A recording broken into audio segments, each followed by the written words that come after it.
빌닷 그 친구의 그 얘기에 대한 욥의 두 번째 답변입니다. 오늘 2절에 보면 19장에 보면 너희들이 나를 10번이나 꾸짖었다. 뭐 10번이나 그랬습니다. 그리고 학대했다 그런 말인데 이 10번은 뭐 꼭 그 정확한 숫자를 말하는 것이 아니라 계속해서 끊임없이 자기를 학대하고 자기를 꾸짖는다 하는 겁니다. 첫 번에 욥의 친구들 위로를 하러 왔는데 점점 더 가면 갈수록 반복해서 욥의 마음을 아프게 했다 하는 겁니다. 욥은 계속해서 그 정의에 대한 이야기입니다. 아무리 내가 얘기해도 내 말을 듣는 사람도 없고 너희들도 그렇고 하나님도 잠잠하시기 때문에 그렇게 아무리 힘들고 내가 어려워도 너희들의 말에 그 내가 동의할 수 없다 하면서 계속해서 반박을 하고 있습니다. 이런 친구들의 그런 말은 사실은 욥이 그 육체적으로 이렇게 고통당하는 것보다도 어떤 정신적인 고통 이것이 더 심하다 하는 것을 말해주고 있습니다. 많은 우리가 이런 경우에는 뭐 자동적으로 우리도 이런 경우에는 자동적으로 절망할 수밖에 없습니다. 그래도 우리들은 항상 우리는 교회에서 그렇습니다. 그렇게 어려움 다음 그래도 믿어야 된다고 희망을 가지라고 그런 얘기를 충분히 할 수 있고 또 그렇게 해야 그거밖에 없어요. 우리 하나님께서 우리에게 별로 우리가 하는 모든 일들 보면 잘 안 되게 하실 때 하나님한테 뭐 삐진다고 하고 대들고 그럴 이치가 있는 게 아닙니다. 우리들은 하나님이 주시는 분도 하나님이시고 거두시는 분도 하나님이다 이런 생각을 가져야 됩니다. 그럴 때일수록 더 우리는 이제 하나님 찾고 예수님 찾는 겁니다. 그래서 이제 복음이라고 하는 게 아주 항상 우리에게 지혜를 주는 겁니다. 항상 욥이 아마 그렇게 생각했을 거예요. 욥이 동방의 의인이고 부자인데 자기가 망했을 때 하나님께서 자기에게 이렇게 망하게 한 것만 생각하겠습니까? 하나님께서 자기에게 지금까지 해준 일을 기억했을 거예요. 이게 굉장히 중요한 겁니다. 우리가 신앙생활할 때 항상 하나님이 나를 위해서 무슨 일 하셨는가? 저는 늘 가끔 제가 반복합니다만은 하나님께서 보면 뭐 다른 사람 얘기 들을 거 없어요.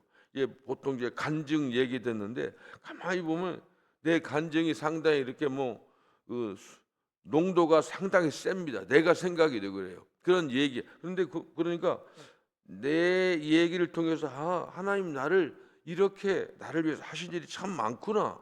그런 생각을 해보면서 아무리 절망 중에도 희망을 갖는 겁니다.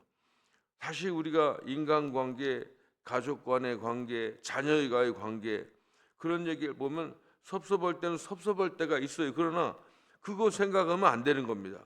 욥도 아마 그런 여기서 소망을 갖고 나중에 25절에 구속자를 찾아 구속자. 이 자기의 문제를 구속자 바로 이 부활신앙이고 하나님 찾는 겁니다. 이것이 우리에게 굉장히 중요한 것입니다. 욥은 두 가지 의미로 자신의 구속자를 기다렸다 이렇게 생각이 됩니다. 하나는 자기의 지금 고통적 육체를 구원해 줄 구속자. 그다음 두 번째는 자신의 무지함을 변증해 주실 구속자. 이 구속자를 간절히 찾고 있습니다. 그래서 이제 이 19장 뒤에 가면은 하나님께서 직접 하나님을 찾겠다. 조급해 하는 하나님을 만나려고 하는 욥의 모습을 볼 수 있습니다. 애타게 찾고 있는 겁니다.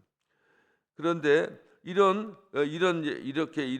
거기에 대해서 계속해서 친구들이 그렇게 별 도움이 안 돼요. 도움이 안 되는 게 아니라 굉장히 힘들게 하는 겁니다. 그래서 욥은 계속해서 그들이 지적하는 그 책망은 그게 잘못된 책망과 그리고 또 친구들이 무자비하게 계속해서 공격하는 것에서 울고 애통하는 그런 마음을 가지고 있습니다. 그래서 욥이 마지막에는 25절에 구속자를 찾는 부활신앙. 이 부활 신앙은 뭐 상당히 우리에게 굉장히 우리는 기독교는 십자가와 부활, 공의와 사랑 이런 것을 항상 우리가 생각합니다. 그러니까 부활 신앙이 없다고 하면은 우리의 그 기독교인들이 당하는 그런 모든 고통의 문제, 고난의 문제를 해결할 방법이 없어요. 그럼 이거 무슨 하나의 무슨 주문처럼 하는 것이 아니라 이 부활 신앙이 있기 때문에 다시 말하면 이 세상이 다가 아니라고 하는 것. 이 부활이라고 하는 건 그 새로운 세계잖아요. 새로운 세계. 이 세상이 다가 아니라잖아요. 근데 거기에 기준을 하면은 우리가 절대도 할 수 있고 인내도 할 수 있고 억울한 거 참을 수도 있고. 그래서 욥이 25절에 구속자를 찾는 이 부활 신앙이 굉장히 중요하다고 하는 겁니다. 그러니까 어떤 상황에서도 십자가와 부활의 이 신앙을 가지고 우리가 이제 승리할 수 있습니다. 오늘 본문의 핵심은 이제 위로의 한마디가 생기를 얻는다 하는 것이고, 그리고 또 우리는 이 고난당하는 사람들에게는 정죄보다는 용서와 자비와 긍휼의 마음을 가져야 된다. 그 이유는 뭐냐? 우리도 그렇게 하나님으로부터 그렇게 용서와 자비와 긍휼을 입었기 때문에 우리도 그렇게 해야 된다고 하는 겁니다. 그 모세 오경, 모세의 그 율법, 십계명도 다 그런 거잖아요. 그 이유가 하나님께서 법을 주시고 그렇게 하는 이유는 우리가 그 구약에서는 너희들이 애굽에서 그렇게 고난받고 노예로 고생할 때 내가 너희를 구원했다 하는 겁니다.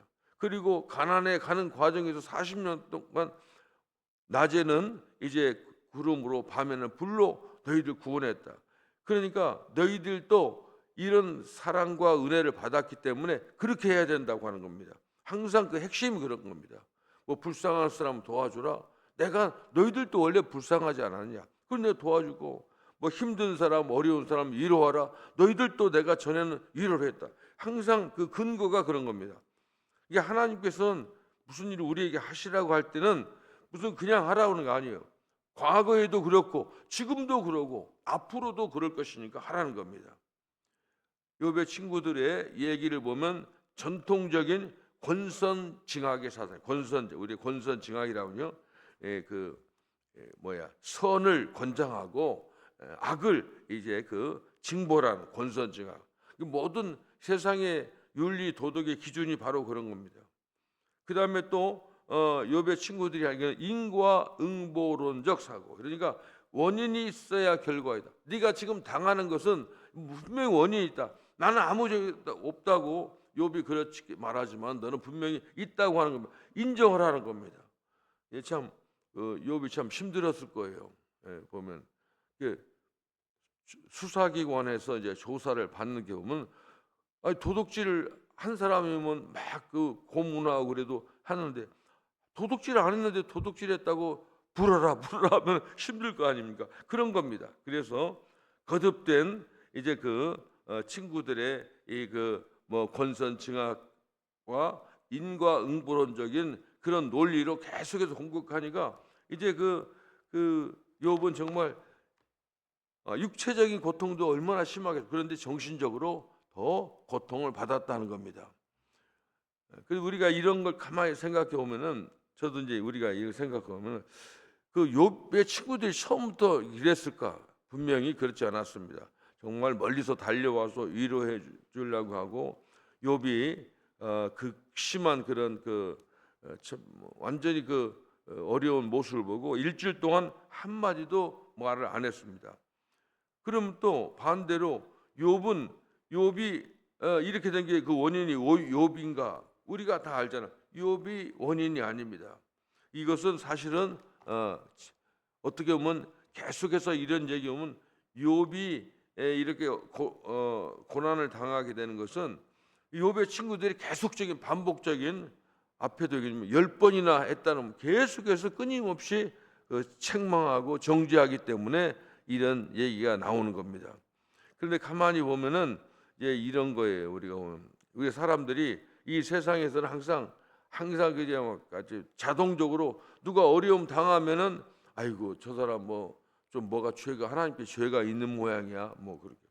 옛날에 누가 그러더라고요. 새벽 예배에 나오고 싶은데 나오고 싶지가 않대. 왜냐하면 갑자기 새벽에 나오면 저 집에 뭔 일이 있구만 하고 그러니까 그래서 그런 말을 하는 사람 제가 들어봤어요. 그러니까 어려움 당하고 그러면은 항상 그렇게 생각하는 겁니다. 그러니까 이 욥의 친구들의 얘기는 그런 거예요. 분명히 있다는 거예요. 우리가 보면 없는데도 있다고 하는 겁니다. 그런데 사실 그런 거 보면 우리가 이사야 53장에 나오잖아요. 그 사람들이 생각할 때는 그 무슨 고난 저기에 무슨 문제가 있기 때문에 예수님의 고난을 봐도 사람들이 십자가 진 거 보니까 이게 문제예요. 그 십자가를 처형하는 사람은 그때 당시에 십자가 처형은 나쁜 죄인들만 처형받았거든요. 근데 예수님은 죄가 없는데도 십자가에 처형받으니까 사람들이 생각하기를 무슨 문제가 있다, 무슨 문제가 있어서 고난을 당한다 하였노라. 그렇게 사람들이 우리가 그렇게 생각했다는 겁니다. 그런데 그가 찔림을 상함 전부 우리 때문인데 이 예수님의 고난의 예를 봐도 그런 것처럼 욥도 뭐 문제가 있다. 왜냐하면 욥이 앞에서 보면은 그런 얘기했거든요. 자기의 난날을 자기의 출생을 저주하는 뭐 그런 게 있어. 차라리 나지 않았으면 내가 어렸을 때 그 나지 않았으면 이런 걸 보니까 이게 욥의 친구들이 생각할 때는 분명히 뭐가 있다고 생각하는데 잘못했으면 I am sorry 해야 되는데 자기 출생도 저주하는 거 보면 이건 아주 굉장히 심한 나쁜 사람이 되는 겁니다. 그런데 그런 나쁜 사람을 친구가 생각할 때는 이걸 그냥 가만히 말 안 하면은 하나님이 나쁘다고 이렇게 죄진 것을 그냥 괜찮아 이러면 안 된다는 거예요. 그래서 얘기하다 보니까 이렇게 격길로 가게 되고 자기 친구를 욥을 더 이제 힘들게 했다고 하는 것을 우리가 알 수가 있습니다. 그러나 우리가 여기서 우리가 생각해 볼 수 그렇습니다. 그러나 아무리 그래도 아무리 해도 우리가 보면은 우리가 이런 욥기에서 배우는 것은 정죄는 우리가 판단하고 정죄하는 것은 우리가 금지해야 된다고 하는 겁니다. 누가복음 6장에 있는 말씀이죠. 비판하지 말라 그리하면 너희가 비판을 받지 아니할 것이요.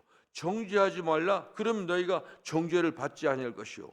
그리고 용서하라 그리하면 너희가 용서를 받을 것이요. 이런 말씀이 있습니다. 그러니까 아무리 죄 가운데 있다 할지라도 혹시 그런 기미가 보인다 할지라도 정죄만 하는 것은 유익을 주지 못합니다. 그리고 오히려 그를 학대하고 오히려 괴롭게 하는 겁니다. 결국 이제 죄가 있는 사람을 정죄하는 것은 성도들이 하는 태도가 아닙니다. 그래서 우리는 항상 이 아침에 항상 우리가 이 말씀을 보고 생각하는 것은 그렇습니다. 만일 내가 어려움 당할 때 내가 사람들에게 듣고 싶은 말이 무엇일까? 그렇게. 그리고 또 어려움 당하고 있는 사람한테 가서 내가 해줄 말이 무엇인가 하는 것을 한번 생각을 해봐야 됩니다. 전에도 제가 자주 말씀드립니다만은 우리가 성도 안에 우리가 이웃들이 어려움 당할 때는 사실은 가서 무슨 하여간 말을 잘못하면 세상 말로 신경이 좀 예민해 있는 사람들한테 가서 정죄하고 판단해서는 안 된다고 하는 겁니다. 사실 그런 경우들이 가끔 있어요. 교회 일도 하는 거 보면은 이게 물론 그분이 생각할 때 이게 옳은 일인데도 불구하고 하여간 좀 이 교회 보면은 신앙적으로 조금 어린 분들이 있잖아요. 이런 분들은 우리가 정죄해서는 안 된다고 하는 겁니다. 말 한마디가 생사를 결정짓게 되는 겁니다. 그런 거 많잖아요. 사실 보면 뭐 이렇게 억울하게 세상 뜨는 사람들 얘기 들으면 항상 보면 말 때문에 그렇습니다. 그래서 사랑의 관심 속에 항상 예수님께서 하나님께서 우리에게 해주신 그 일을 생각하면서 그분이 받은 사랑을 우리가 그냥 전하는 겁니다. 근데 사실 이제 뭐 상담학에서도 뭐 그런 게 있지만은 어려움 당할 때 보면은 방법은 이제 이런 거 있어요. 우리 교회 목사님들이 이제 교인 중에서 어려움 당해서 이제 찾아가고 그러는데 가면은 가서 무슨 목사님 막 해결해 주는 거 이 문제가 여기에 있어. 이걸 해결해야 돼. 그러니까 이렇지 뭐. 이런 식으로 얘기하는 건 지혜롭지 못합니다. 그럼 어떡하느냐? 아무 말도 안 해야 돼요. 가서 찾아만 가줘야 돼요. 옆에만 있으면 되는 거예요. 사실 그렇잖아요. 진짜 이 친구 보면 친구들 가서 보면은 좀 이상한 친구들 때 가면 꼭 그 분위기 깨는 사람이 있어요. 꼭 얘기를 해서 그래요. 그 어려움 당한 거 다 아는데, 그리고 또 정확해도 또 우리가 모르고 그냥 가서 어려움이 있으면 그분 옆에서 가만히 있는 겁니다. 사실 저도 이제 그런 어려운 일 많이 당하고 보니까 기억나는 사람들은 그런 거야. 어떤 쪽에는 가끔 한번 얼굴 살짝 보면 와가지고는 막 1시간 책만 오고 가고 그러면 그거 좀 힘든 거예요. 근데 정말 좋은 친구들은 자주 거의 뭐 살다시피 하면서 다 어려움이 있을 때 하는 거예요. 그치 기억에 남습니다. 근데 아마 이런 것도 중요한 겁니다. 그래서 항상 우리는 공경에 처한 사람들에게는 정지하고 판단하는 얘기를 할 게 아닙니다. 그냥 견디자고 하고 참지하고, 이 우리의 고난은 오히려 풍랑으로 인해서 더 빨리 가기 때문에 하나님의 시간을 기다리자고 하면서 위로하는 겁니다. 골로새서 3장 12절 13절에 보면 그렇습니다. 그러므로 너희는 하나님이 택하사 거룩하고 사랑받는 자처럼 긍휼과 자비와 겸손과 온유와 오래 참음을 옷 입고, 누가 누구에게 불만이 있거든 서로 용납하여 피차 용서하되 주께서 너희를 용서한 것 같이 너희도 그리하라. 항상 근거가 하나님의 뭐 사랑이라고 하는, 모든 사랑은 하나님께부터 나왔잖아요. 이것을 우리가 늘 생각해야 돼요. 그래서 우리가 죄가 있는 사람이라 해도 정죄할 권한은 우리에게는 없습니다. 하나님의 권한입니다. 그것은 그러한 이유, 그래서 우리 예수님께서도 가늠하다 붙잡힌 여인을 정죄하지 않는 그거 아주 그 좋은 예지요. 그 뭐 현장에서 잡혔고 변명할 수가 없죠.